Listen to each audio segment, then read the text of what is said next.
Hola, bienvenidos a la consulta de MCA con la doctora Erika Pérez Lara.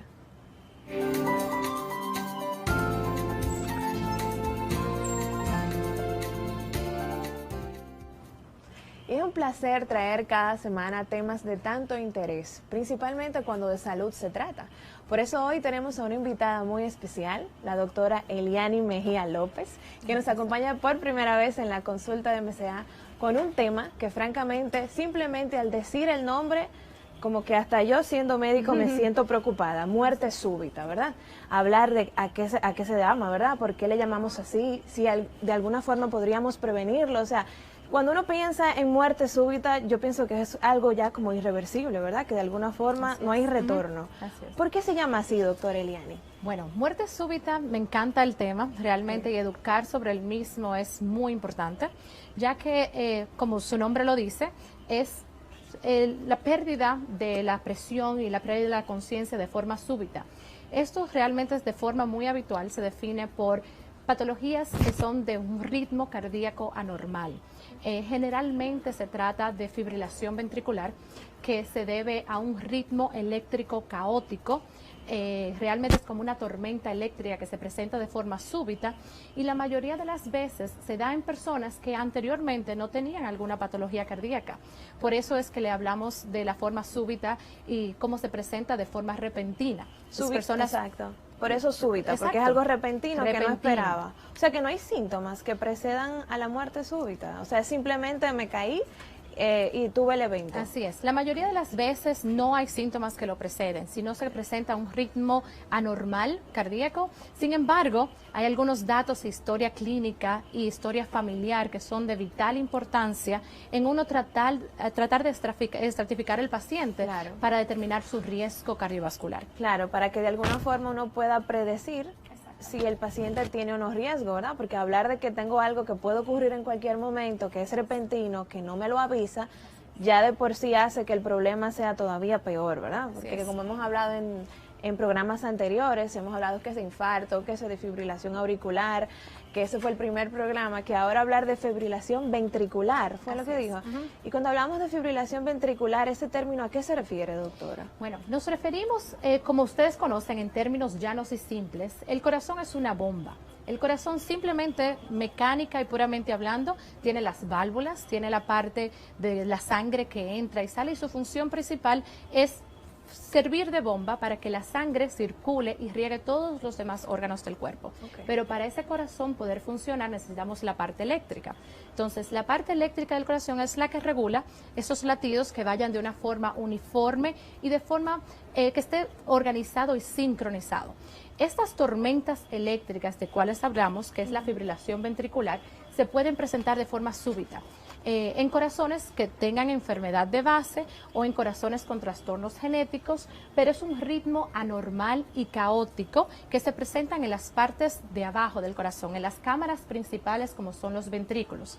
Lo que pasa con esto es que cuando hay una fibrilación ventricular es un ritmo desorganizado que no permite que el corazón se llene y tenga un buen gasto cardíaco, lo que quiere decir que la presión arterial disminuye el riego sanguíneo a los demás órganos. Entonces todos esos nutrientes que son vitales, así como el oxígeno para llevar oxígeno y sangre oxigenada a los órganos vitales, los más importantes siendo el cerebro, estos se ven afectados cuando hay un episodio de una arritmia maligna del tipo fibrilación ventricular. Comprendo, es que muchas personas a veces utilizan el término yo fibrilo.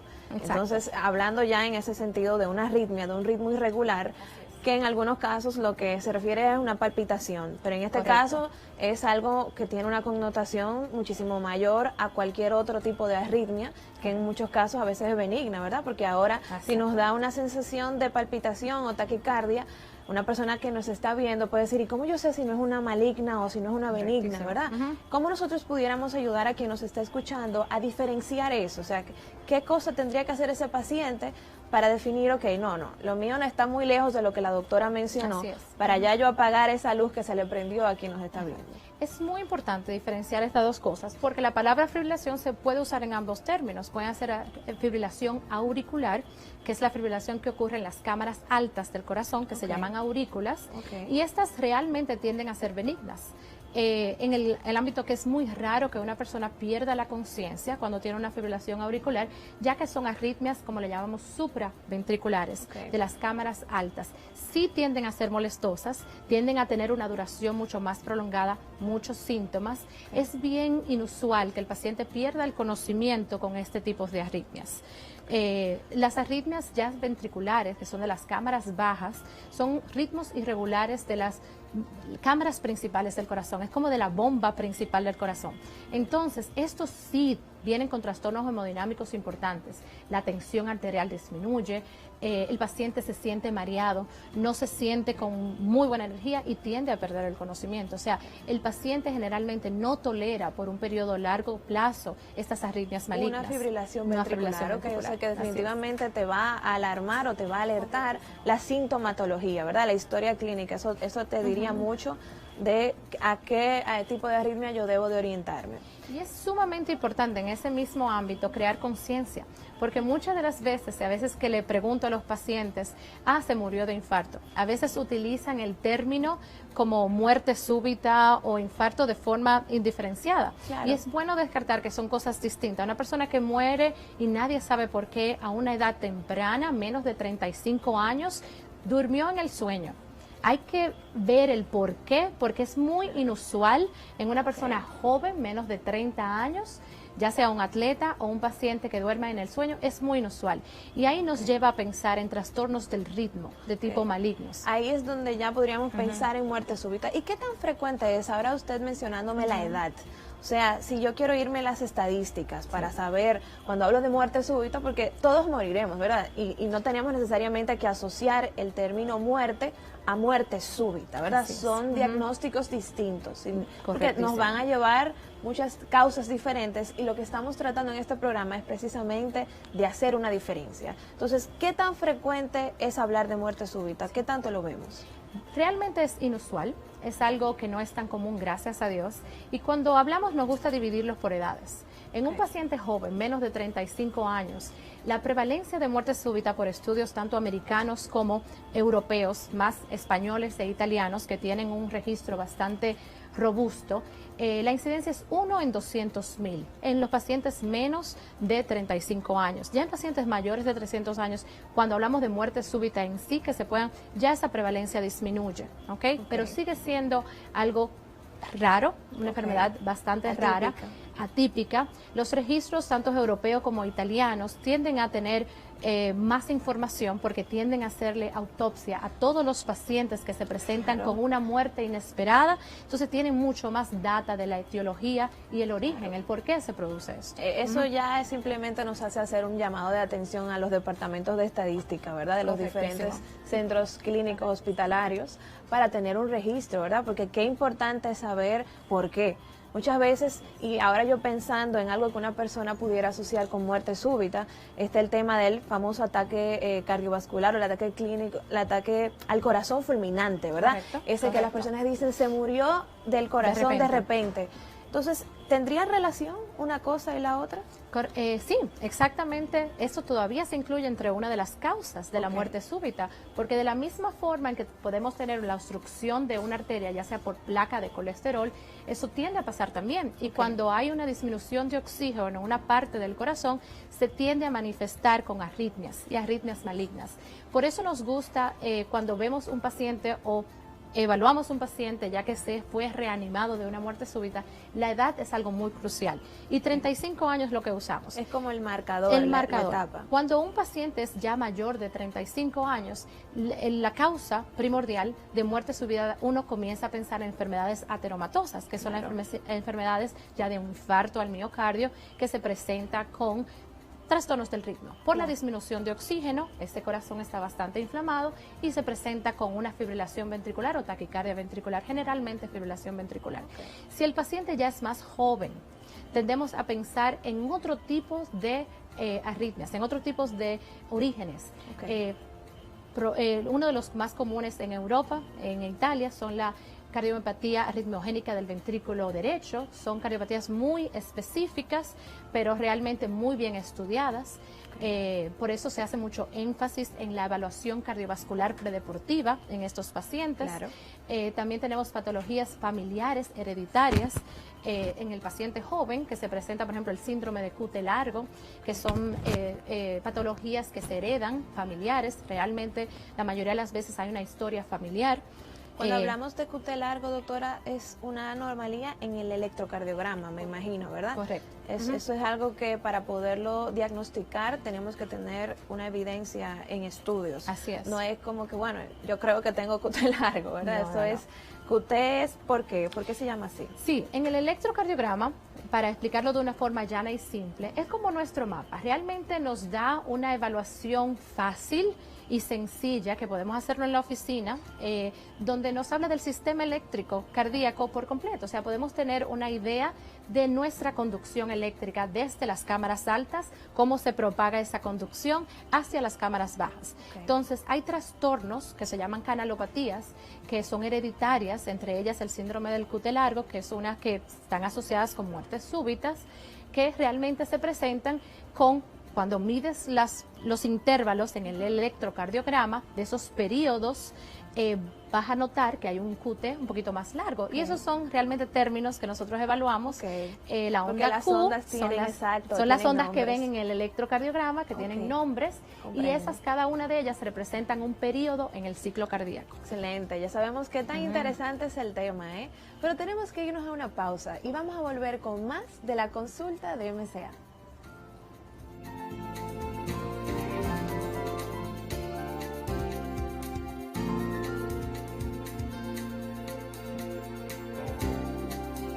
Que nací, estoy oyendo el mismo discurso, el nuevo camino, arreglar lo que está mal. Han gobernado muchísimo tiempo y sigo viendo los mismos problemas. Mi papá cada vez trabaja más y gana menos. Mi mamá, con un muchacho chiquito, fajada con 2 empleos y ni así alcanza. Y los 3 chelitos que tenía, se los robó un atracador la semana pasada. Pero yo sé que las cosas pueden ser diferentes. Por eso no voy a votar por los mismos. Yo voy a votar por mi mamá, yo voy a votar por mi papá, yo voy a votar para que mi hermanito crezca en un país mejor. Yo me uno al PRM. Ahora te toca a ti, únete al PRM. Dominicanos y dominicanas, no importa que no seas miembro del PLD. Este próximo domingo no se pueden ausentar de lo que será una inmensa manifestación democrática. Tu voto define el futuro de nuestro país. Vota en las primarias abiertas del PLD este domingo hasta las 4 de la tarde. Ve, te pido, vota 3. Vota por Leonel. Este 6 de octubre, vota 3. Vota Leonel, presidente. El verdadero periodismo se vive y se siente en cada acontecimiento. No tiene restricción de tiempo ni lugar. Esa entrega, ese trabajo con rigor en equipo, se vive 24 horas al día.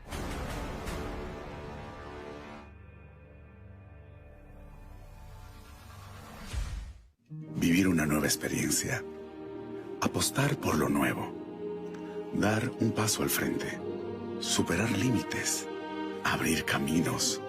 Vencer un desafío. Descubrir horizontes.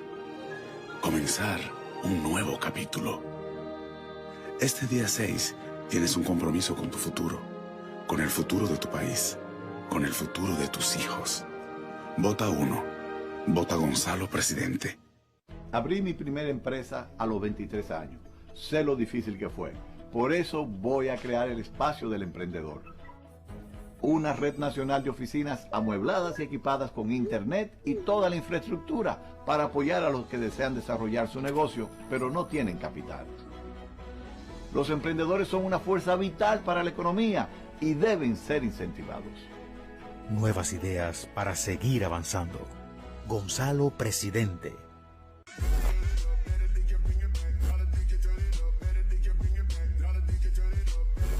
Dominicanos y dominicanas, no importa que no seas miembro del PLD.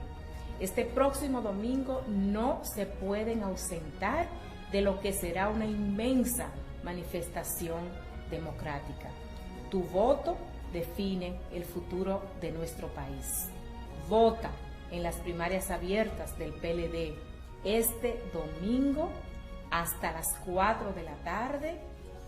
Ve, te pido, vota 3, vota por Leonel. Este 6 de octubre, vota 3, vota Leonel, presidente. Votar con el voto automatizado en las primarias simultáneas del próximo 6 de octubre es muy fácil. Ve a tu recinto electoral de 8 de la mañana a 4 de la tarde. El personal autorizado escaneará tu cédula para habilitar la cabina de votación. Elige uno de los 2 partidos participantes en la pantalla táctil. Selecciona el candidato de tu preferencia para cada cargo. Confirma tu elección e imprime el comprobante de votación. Verifícalo y deposítalo en la urna. Como ves, el voto automatizado es rápido, sencillo y transparente. Practiquen el simulador virtual entrando a elecciones2020.do. Junta Central Electoral, garantía de identidad y democracia. Como ministro de Obras Públicas, Gonzalo hizo mucho por Santiago. Circunvalación, circuito vial La Sierra, elevado de Cienfuegos, Parque Central, Jardín Botánico, reparación del puente Hermanos Patiño, además de la pavimentación y recuperación de docenas de calles y avenidas, entre otras obras. Gonzalo hizo mucho como ministro. Como presidente, Gonzalo va a hacer mucho más por Santiago. Vota 1, Gonzalo presidente, en las primarias del PLD. Nuevas ideas para seguir avanzando. Nuevas ideas, vota 1, para seguir avanzando, vota 1, primer paso, vota 1, seguridad ciudadana, vota 1, vota Gonzalo, vota 1, dale sentida al 100% de los alumnos, vota 1, espacio emprendedor, vota 1, a seguir progresando, vota 1, escuelas infantiles, vota 1, para todo el país, vota 1, día 6, vota 1, primaria PLD, vota 1, Gonzalo, Gonzalo, 1, vota Gonzalo, vota 1. Somos una empresa distribuidora de combustibles comprometida a llevar la satisfacción a nuestros clientes a través de productos de calidad y sobre todo un servicio personalizado. Visita nuestras estaciones de servicio ubicadas en todo el territorio nacional. Llegamos lejos por un ambiente mejor para todos. Ecopetróleo, tu gasolina. Mexana, talco medicado. Mexana, vive la vida sana. Dominicanos y dominicanas, no importa que no seas miembro del PLD. Este próximo domingo no se pueden ausentar de lo que será una inmensa manifestación democrática. Tu voto define el futuro de nuestro país. Vota en las primarias abiertas del PLD este domingo hasta las 4 de la tarde. Ve, te pido, vota 3, vota por Leonel. Este 6 de octubre, vota 3, vota Leonel, presidente. Votar con el voto automatizado en las primarias simultáneas del próximo 6 de octubre es muy fácil. Ve a tu recinto electoral de 8 de la mañana a 4 de la tarde. El personal autorizado escaneará tu cédula para habilitar la cabina de votación. Elige uno de los 2 partidos participantes en la pantalla táctil. Selecciona el candidato de tu preferencia para cada cargo. Confirma tu elección e imprime el comprobante de votación. Verifícalo y deposítalo en la urna. Como ves, el voto automatizado es rápido, sencillo y transparente. Practiquen el simulador virtual entrando a elecciones2020.do. Juntas.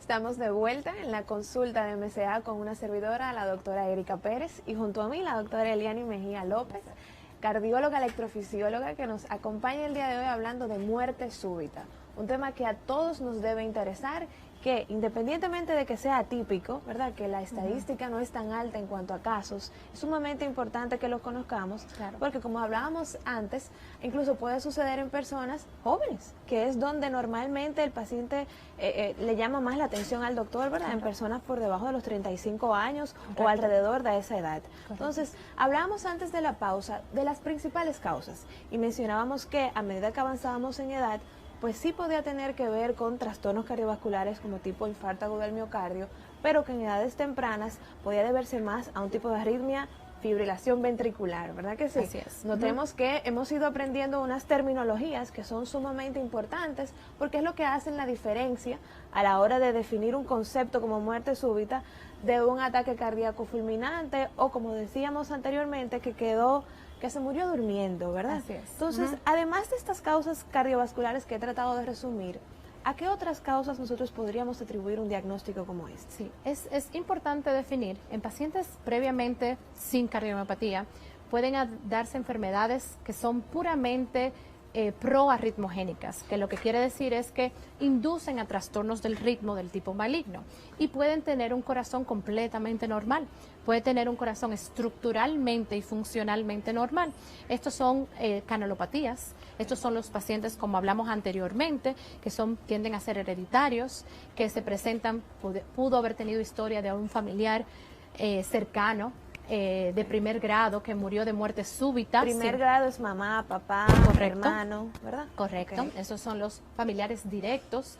Esa historia clínica es importante porque es la que me hace pensar que puede haber una carga genética que esté asociada con la presentación del trastorno del ritmo. Pueden ser, entre estas se pueden encontrar el QT largo que hablamos anteriormente, es uno de los más comunes y realmente tiene una carga genética muy importante. También está el síndrome de Brugada, muchos pacientes o personas la han escuchado y son trastornos que podemos diagnosticar a través de un electrocardiograma o de formas no invasivas, que son trastornos muy importantes a nivel de la repolarización, que es cuando el corazón se resetea y vuelve a iniciar el ciclo cardíaco, es donde se pueden producir estos momentos y estos periodos que tienden a ser proarrítmicos y tienden a ser hereditarios. O sea que notemos que la doctora, que es cardiólogo electrofisióloga, y para el que no conoce la electrofisiología, ¿verdad? Se encarga, como dicen, de la parte eléctrica. El intervencionista de la parte del plomero, como decían coloquialmente, ¿verdad? De la parte de las tuberías. Entonces, ella está hablando de términos que son muy específicos de trastornos eléctricos, ¿verdad? De la parte del electrocardiograma, cuando ella me habla de repolarización, eso probablemente un cardiólogo es el que se sienta todavía más identificado, pero es muy importante hablar con cierta base científica para poder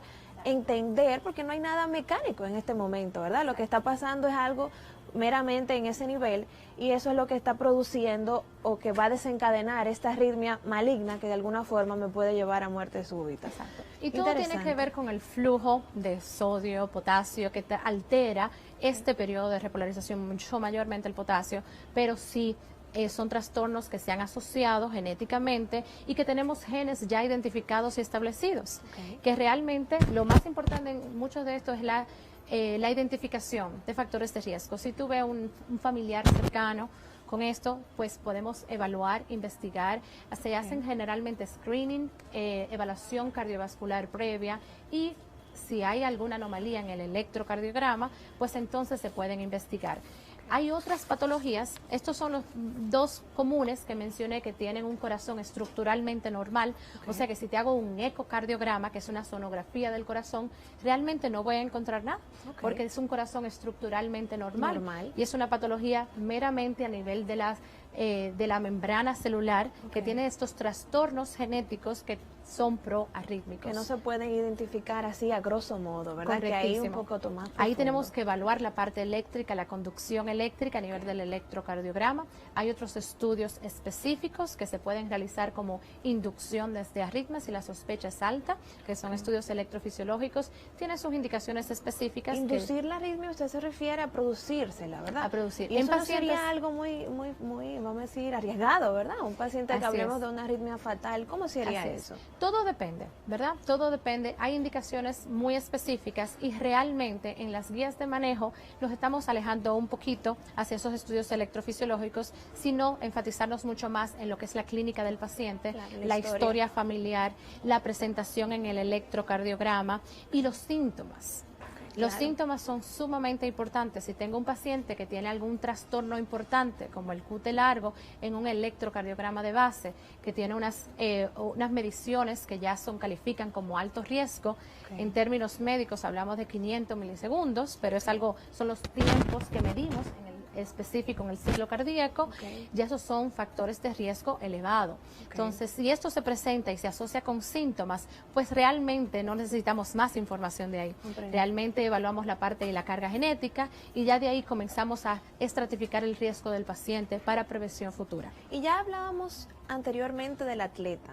¿Por qué tocamos ese perfil como punto de riesgo del desarrollo de este tipo de eventos? Y es cierto que conocemos casos de personas que se encuentran en muy buena contextura física, ¿verdad? Que se ejercitan regularmente, que comen saludable y que corriendo hacen un evento cardiovascular, una muerte súbita, que eso fue irreversible.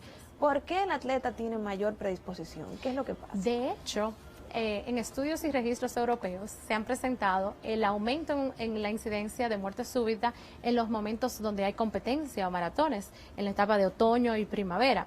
Y es porque realmente el deporte extremo, el deporte competitivo, aumenta lo que es la carga de catecolaminas. Es un ambiente y cambios hemodinámicos que se producen durante el ejercicio que aumenta el estrés cardíaco. El estrés, comprendo. Entonces, esto aumenta la frecuencia cardíaca, aumenta el gasto cardíaco, aumenta la demanda de oxígeno de ese corazón y en pacientes que no sabemos, realmente el mismo hecho de ese estrés adicional, esta carga de catecolaminas es arritmogénico en pacientes predispuestos, ya sea por su carga genética o por cardiomiopatías. Hablamos anteriormente de las que no están asociadas con enfermedad estructural, pero también hay otras. Por ejemplo, en Italia, hablan mucho que en estos pacientes menos de 35 años o militares que se presentan con muerte súbita, ellos en específicos tienen una prevalencia muy importante de lo que le llamamos la cardiomiopatía arritmogénica del ventrículo derecho.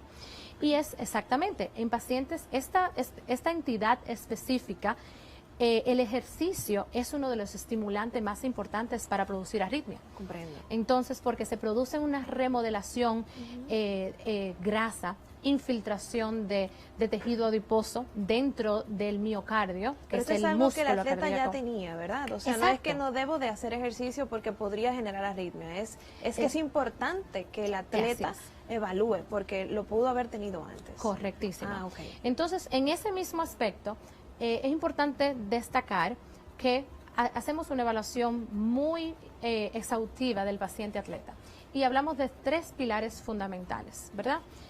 Para mí es la evaluación cardiovascular predeportiva, ¿ok? Es muy importante. La historia clínica es vital. La historia clínica es algo que nos dice mucha información acerca del paciente, sus familiares, si ha tenido palpitaciones anteriormente, si ha tenido pérdida de conocimiento, como le llamamos síncope, son historias muy importantes.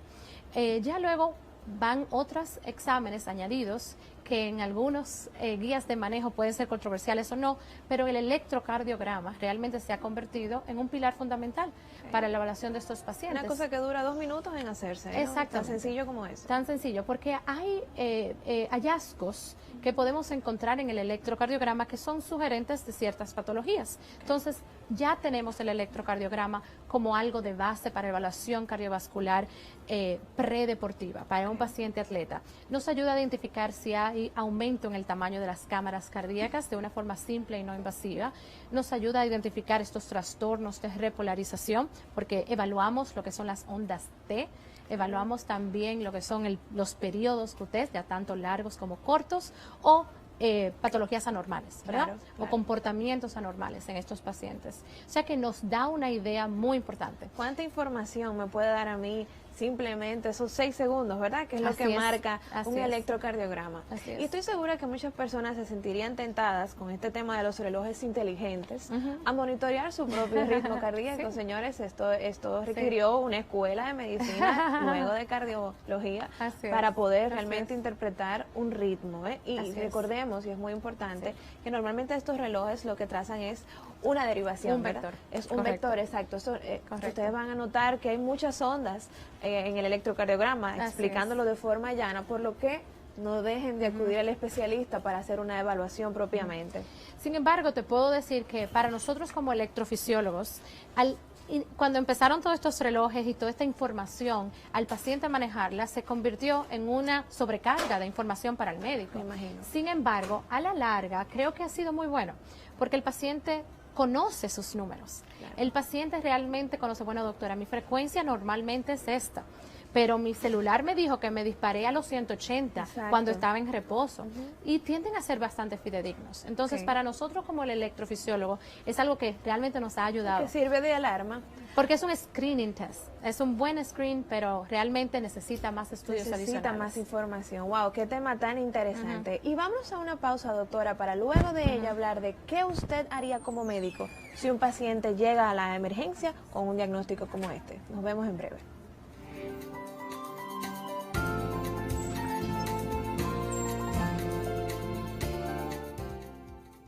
Dominicanos y dominicanas, no importa que no seas miembro del PLD.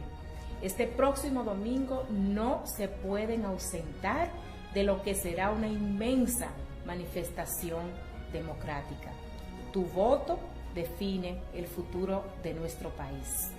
Vota en las primarias abiertas del PLD este domingo hasta las 4 de la tarde.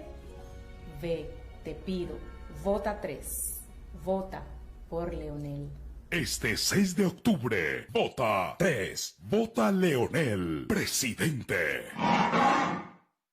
Nuevas ideas, vota uno, para seguir avanzando, vota uno, primer paso, vota uno, seguridad ciudadana, vota uno, vota Gonzalo, vota uno, dale sentida al 100% de los alumnos, vota uno, espacio emprendedor, vota uno, a seguir progresando, vota uno, estancias infantiles, vota uno, para todo el país, vota uno, día 6, vota uno, primaria PLD, vota uno, Gonzalo, Gonzalo, uno, vota Gonzalo, vota uno.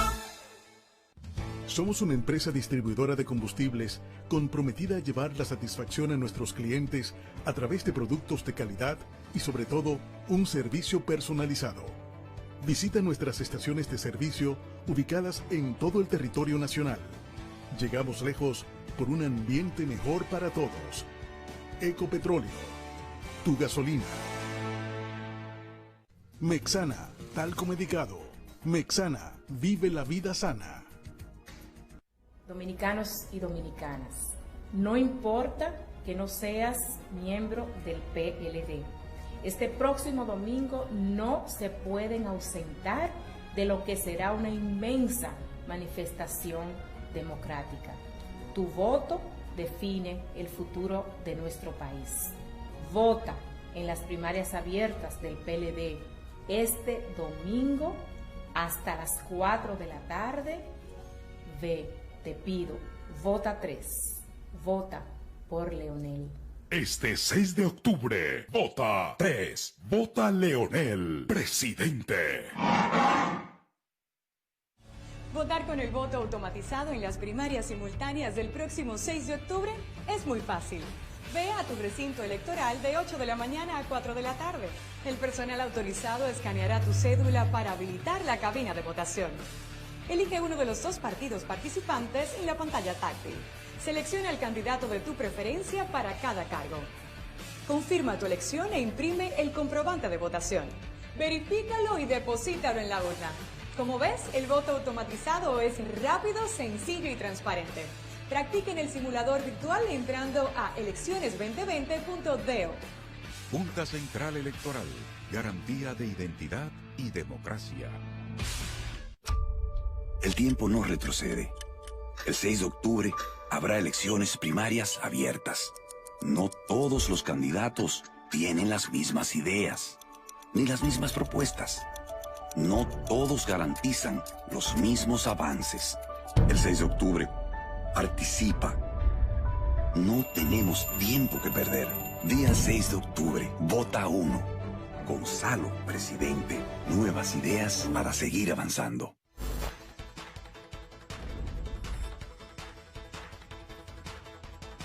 Desde que nací, estoy oyendo el mismo discurso, el nuevo camino, arreglar lo que está mal.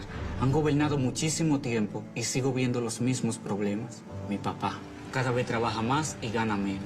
Mi mamá, con un muchacho chiquito, fajada con 2 empleos y ni así alcanza. Y los 3 chelitos que tenía, se los robó un atracador la semana pasada. Pero yo sé que las cosas pueden ser diferentes. Por eso no voy a votar por los mismos. Yo voy a votar por mi mamá. Yo voy a votar por mi papá. Yo voy a votar para que mi hermanito crezca en un país mejor. Yo me uno al PRM. Ahora te toca a ti. Únete al PRM. Dominicanos y dominicanas, no importa que no seas miembro del PLD.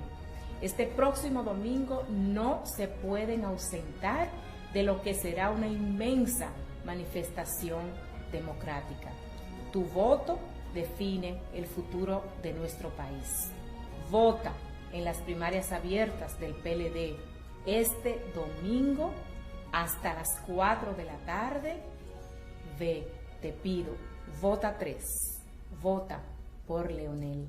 Este 6 de octubre, vota 3. Vota Leonel, presidente. El verdadero periodismo se vive y se siente en cada acontecimiento. No tiene restricción de tiempo ni lugar. Esa entrega, ese trabajo con rigor en equipo, se vive 24 horas al día.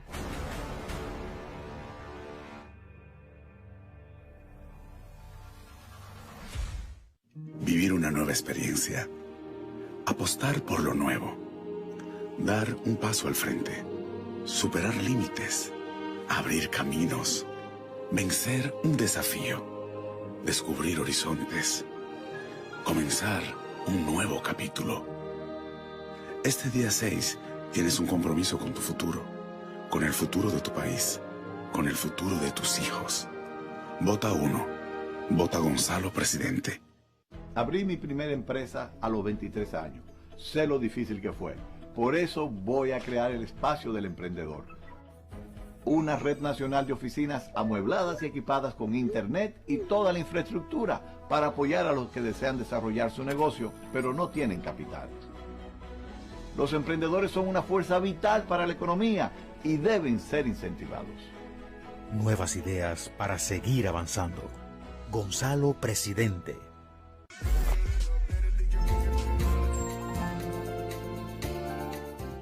Estamos de vuelta en la consulta de MCA con una servidora, la doctora Erika Pérez, y junto a mí, Eliani Mejía López, que me acompaña muy amablemente en este día y nos ha enriquecido con información muy actualizada sobre un tema muy complejo, ¿verdad? Es de alguna forma para muchas personas es hasta extraño hablar de la parte eléctrica del corazón, porque siempre vamos a la parte mecánica, incluso, y cuando hablo de la parte mecánica es que en algún otro programa hablábamos de infarto y decíamos, bueno, una vez colocas el stent, que es esa mallita metálica que me abrió la obstrucción de la arteria, ya se resolvió todo.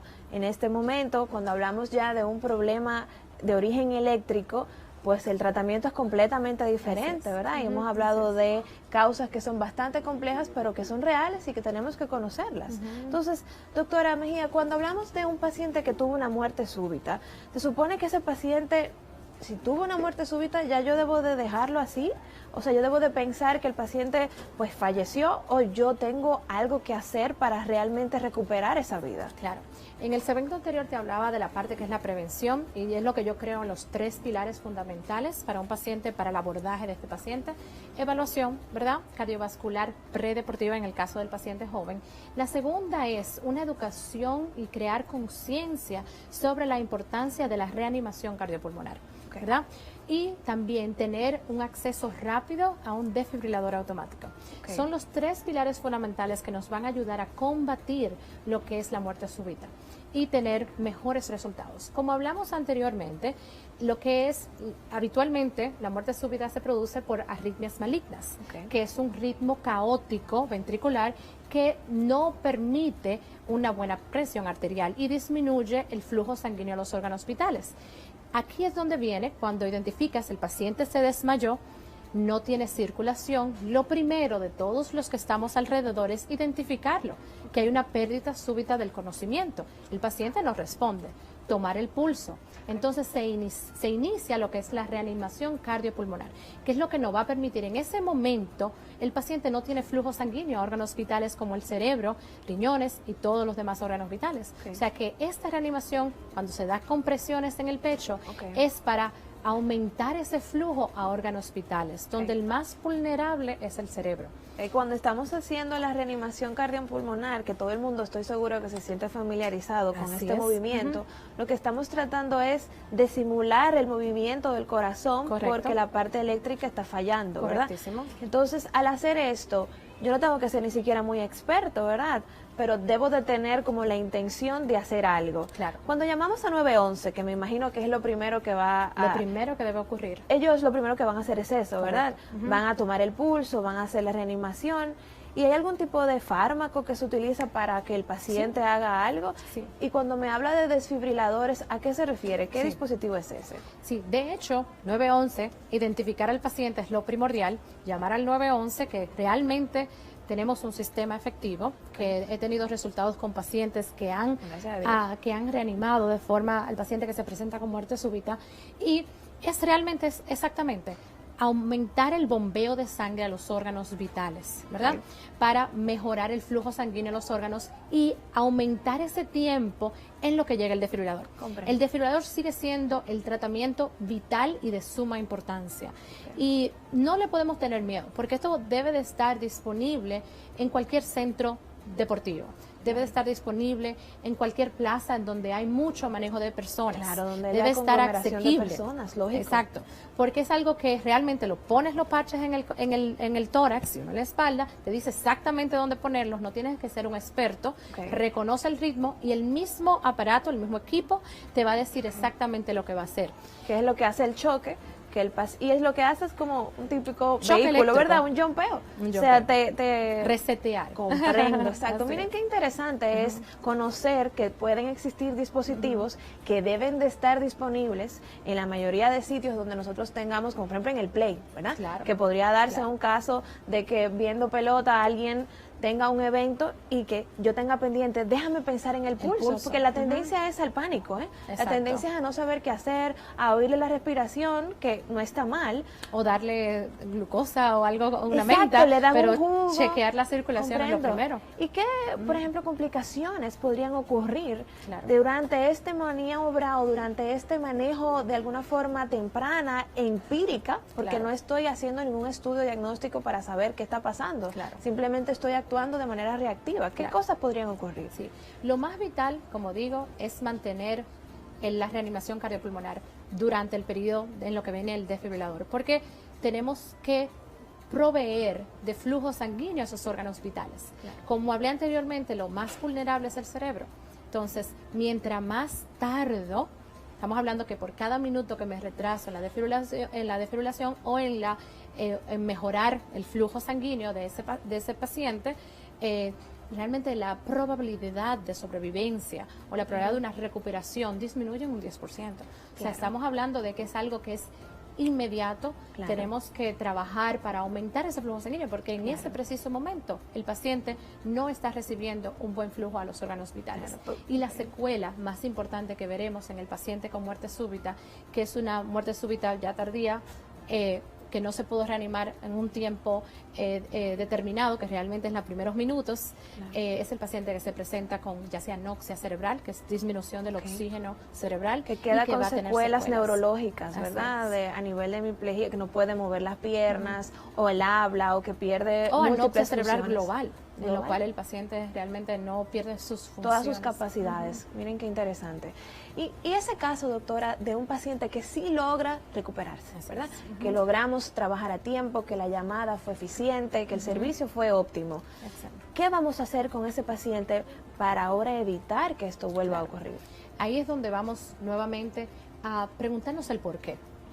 Preguntarnos esto es la consecuencia de algo.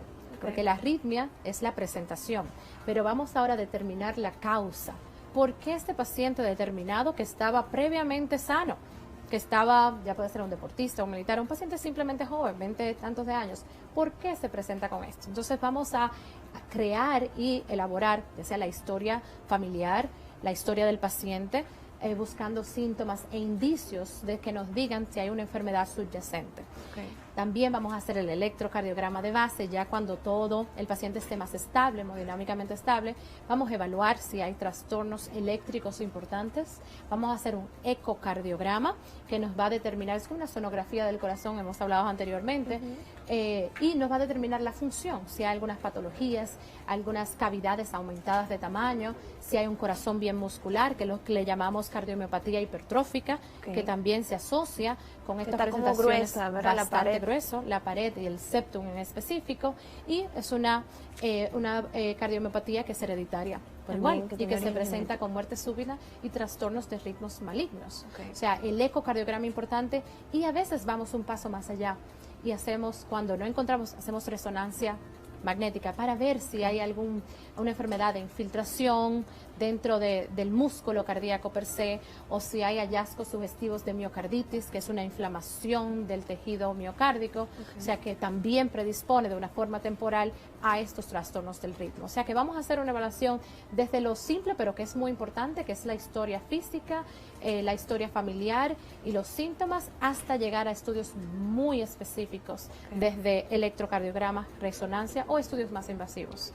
Y otra parte muy importante es, si encontramos algo sospechoso, sería hacer lo que es la genética, pruebas genéticas, ya con historia familiar y presentación, hacer lo que es un panel genético. O sea, que luego de haber investigado la causa y tener el origen y ya saber qué pasó, por qué el paciente tuvo ese evento, entonces este paciente lleva un tratamiento de por vida, que se trata de pastillas, ¿o hay algo más? Bueno, cuando tenemos un paciente que ya se presenta con muerte súbita y presenta fibrilación ventricular, ya esto le llamamos una muerte súbita abortada o reanimada. Entonces es un paciente que ya tiene un riesgo aumentado y califica para la implantación de lo que es un desfibrilador. Marcapasos. Le llaman marcapasos, pero realmente tiene función de marcapasos, pero este va más allá. El marcapasos, comúnmente hablando, es lo que el paciente le dice, es como una planta eléctrica que cuando el corazón se pone súper lento, pues se activa. Es como un inversor que entra y no deja que el corazón se ponga muy lento. Sin embargo, el desfibrilador también es un marcapaso, pero tiene una función adicional. Y la función es tratar arritmias rápidas y arritmias malignas. Como la que tuvo. Como la que presentamos. O sea, identifica estos ritmos bastante rápidos y de origen maligno, porque tienes algoritmos que lo identifica, entonces le da una descarga eléctrica.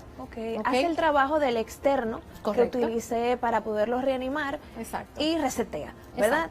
Evitando que el paciente haga otra muerte súbita. La diferencia en estos casos es que este equipo está contigo, implantado debajo del tejido subcutáneo, y está contigo monitoreando tus latidos 24/7 para tratar de corregir esta arritmia. Qué interesante. Hablar de marcapasos es un tema que nosotros debemos destinar toda una hora de programa, pero vámonos a una pausa y venimos con más de la consulta de MCA.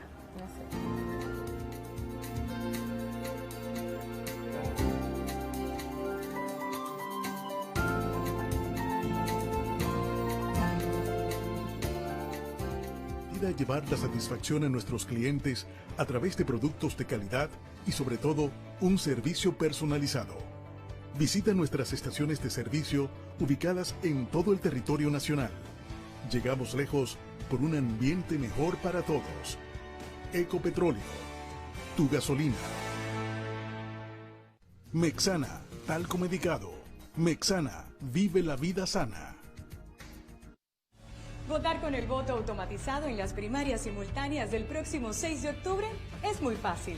Ve a tu recinto electoral de 8 de la mañana a 4 de la tarde. El personal autorizado escaneará tu cédula para habilitar la cabina de votación. Elige uno de los 2 partidos participantes en la pantalla táctil. Selecciona el candidato de tu preferencia para cada cargo. Confirma tu elección e imprime el comprobante de votación. Verifícalo y deposítalo en la urna. Como ves, el voto automatizado es rápido, sencillo y transparente. Practica en el simulador virtual entrando a elecciones2020.do. Junta Central Electoral, garantía de identidad y democracia. El tiempo no retrocede. El 6 de octubre habrá elecciones primarias abiertas.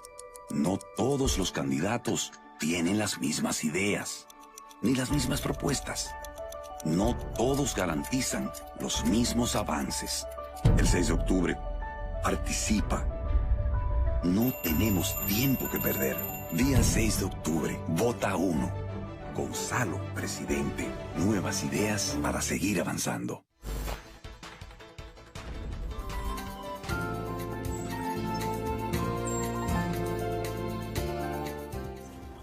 Estamos de vuelta con un tema sumamente interesante aquí en la consulta de MCA. Tengo aquí a mi compañera, la doctora, y la doctora disfruta hablar de eso. Eliani Mejía López nos ha dado un banquete, de verdad, lo he disfrutado tremendamente. Y yo también. Claro, porque aunque teníamos obviamente cierta noción y muchas personas hablar de desfibrilador se sienten un poquito, exacto, familiarizados también, pero no sabían a profundidad qué es lo que está ocurriendo en el corazón, y hemos hablado de arritmia, hemos hablado de estudios diagnósticos, hemos hablado de genética. Ha sido un banquete, de verdad que sí. Y antes de la pausa, pues hablábamos del tema de la colocación del desfibrilador, ¿verdad? Un dispositivo que va debajo de la piel y que me llama la atención hablar de eso. ¿Quién coloca este dispositivo? ¿Es un procedimiento doloroso? Ya sabemos que la indicación es haber tenido una arritmia maligna o el evento de muerte súbita. En este caso. Una de las. ¿Y qué otras indicaciones podría tener? Sí. En este caso estamos hablando de muerte súbita, ¿verdad? Muerte súbita abortada es realmente una indicación para un desfibrilador, para el implante de un desfibrilador, pero hay otros trastornos que son muy paciente que tiene taquicardia ventricular, que lo identificas, o paciente que tiene insuficiencia cardíaca con una fracción de eyección o la función cardíaca menos de un 35%. Son pacientes que ya aún estando en el manejo óptimo con medicamentos que se han demostrado que ayudan a mejorar esta función, pues entonces no mejoran, pues entonces el desfibrilador está ahí para, como esos pacientes tienen un riesgo aumentado de arritmias ventriculares del tipo maligno, pues entonces esto es un mecanismo protector y preventivo para estos pacientes. Porque no siempre vamos a tener a mano, como decíamos anteriormente, el desfibrilador portátil, que si usted tiene un síncope, pierde el conocimiento, pueda cualquier persona ayudarlo. Para nada, esto puede ocurrir en su casa tranquilamente después de usted tener esta predisposición cardiovascular, ya sea por una anomalía estructural, genética, corazón normal. Oiga, esto es un tema complejísimo. Yo me imagino, doctora, que tiene 3 días de congreso para hablar solamente de muerte súbita. Es sumamente amplio. Entonces, cuando hablamos de ya colocar este desfibrilador, ¿es un procedimiento doloroso? Eso es algo que muchas personas se preguntan. Sí, el procedimiento en sí lo hacemos bajo anestesia, ¿verdad? Usamos mucha anestesia local y también damos medicamentos a través de la vía endovenosa para relajar al paciente. Es un procedimiento que se hace en la misma sala donde se hacen los cateterismos con los mismos equipos, o sea, es muy parecido y realmente tiende a doler ya luego que el efecto de los medicamentos y los anestésicos tienden a pasar, porque se crea como un bolsillo. Se crea un bolsillo debajo en el tejido subcutáneo, por encima del músculo. En algunos pacientes muy delgados lo ponemos debajo del músculo para evitar la exposición, pero realmente esa formación es lo que tiende a crear molestia, porque se expande el tejido y se pone el desfibrilador, que es más la batería y todo el sistema. Ya luego, a través de una vena que está debajo de la clavícula, pues se implantan los cables. Y estos cables son los que van a monitorear de forma precisa el ritmo cardíaco. Entonces, estos cables nos sirven para monitorear la frecuencia y el ritmo, pero a la misma vez nos sirven para mandar carga, para sensar, y con la batería, y ellos crean un vector en donde mandamos la carga eléctrica en el caso necesario. Hay otros dispositivos ahora muy modernos que nos mantenemos ya fuera del sistema vascular y lo hacemos todo subcutáneo, que de hecho para cierto tipo de pacientes, un paciente ya específico, pues sería una buena opción. Sería más de utilidad. Vamos a responder algunas preguntas, doctora, que nos han hecho por este tema tan interesante. Y me pregunta aquí el primero, dice, como atleta me siento muy preocupado después de escucharle. Es muy importante para mí saber qué yo tengo que hacer de forma específica para yo prevenir un evento como este. Sería de alguna forma resumirle. Yo te voy a ser muy honesta. Me encanta que todo el mundo y la población esté haciendo ejercicio. De hecho, es algo saludable. No quiero, ni la intención es que tengan temor de hacer ejercicio. Al contrario. Sin embargo, la evaluación cardiovascular predeportiva es de sumamente importancia. Porque ahí vamos a identificar síntomas, vamos a evaluar todo tu sistema cardiovascular, el electrocardiograma de base y hacer recomendaciones, porque de lo que he percibido en muchos pacientes a veces que sin tener ninguna evaluación previa deciden ir a deportes competitivos, sin ninguna entrenación, maratones, triatlones, Ironman. O sea, estamos hablando de una población que es muy buena, que el dominicano se está ejercitando y me agrada muchísimo. Sin embargo, es importante destacar la importancia de lo que es la evaluación cardiovascular predeportiva, que nos va a ayudar a guiar al paciente cómo hacer el ejercicio del deporte y si encontramos algunos hallazgos, pues evaluarlos más a fondo. Muy importante resaltar el tema de la prevención, de la evaluación previa. Vaya al cardiólogo, muéstrele su perfil. Usted hablaba mucho anteriormente de la importancia de la historia clínica. Fue muy enfática en decir que los síntomas, tu historia familiar, me va a dar toda la información que yo necesito para poder llegar al punto diagnóstico. Otra pregunta que tenemos por aquí dice, tengo un familiar con un desfibrilador, pero creo que nunca lo ha monitoreado. Cada cierto tiempo debe de ir a revisarlo. Eso es muy importante. Claro. Porque un desfibrilador realmente es algo que no funciona para toda la vida y el paciente es un paciente dinámico. De la misma forma en que te presentaste 10 años antes con esta patología, tu corazón va evolucionando, se va remodelando, puedes requerir otras cosas. Entonces, el monitoreo es vital para cambiar algoritmos, para ver la batería, para ver los protocolos. Entonces, lo que nosotros recomendamos normalmente en el momento de la implantación, monitoreamos el desfibrilador, el día siguiente monitoreamos los algoritmos para asegurarnos que es lo que necesitamos, las terapias estén activadas, ya luego en un mes vemos al paciente nuevamente, luego en 3 meses, 6 meses y luego cada 6 meses a 1 año, dependiendo la necesidad del paciente. Claro, dependiendo de los eventos que este paciente haga. Pero es de muy interesante sumamente la pregunta. importancia. Claro. Y la última pregunta que nos hacen dice, tengo cardiomiopatía hipertrófica, pero solamente me están tratando con un medicamento para la presión arterial. ¿Me han debido de colocar el desfibrilador? Esa es una excelente pregunta. No todas las cardiomiopatías hipertróficas requieren el implante de un desfibrilador. De hecho, es un grupo selecto en donde catalogamos esta cardiomiopatia como de alto riesgo. Y de hecho, hay valores, la historia clínica número 1, ¿verdad?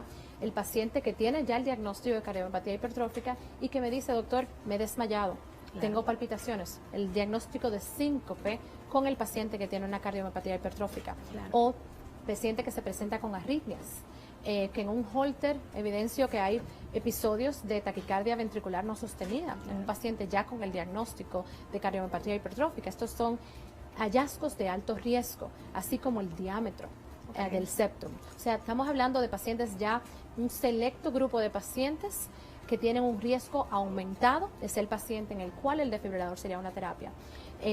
La gran mayoría de pacientes están en este término en que todavía, pero por eso es importante el monitoreo de estos pacientes y el seguimiento continuo, ¿verdad? Pero no todos los pacientes con cardiomiopatia hipertrófica necesitan califican para el procedimiento. La verdad, doctora, que ha sido un tema que de verdad para mí ha sido muy enriquecedor y espero que para todos los que nos están viendo también lo sea. Agradecemos muchísimo su presencia aquí, doctora. Tenemos que despedirnos, pero hemos agotado un tema, yo pienso que de principio a fin, así que los contactos de la doctora los pondremos en las redes sociales para su interés y le agradecemos muchísimo, doctora. Esperamos tenerla de nuevo pronto por aquí en la consulta de MCA. Muy buenos días. Muchas gracias.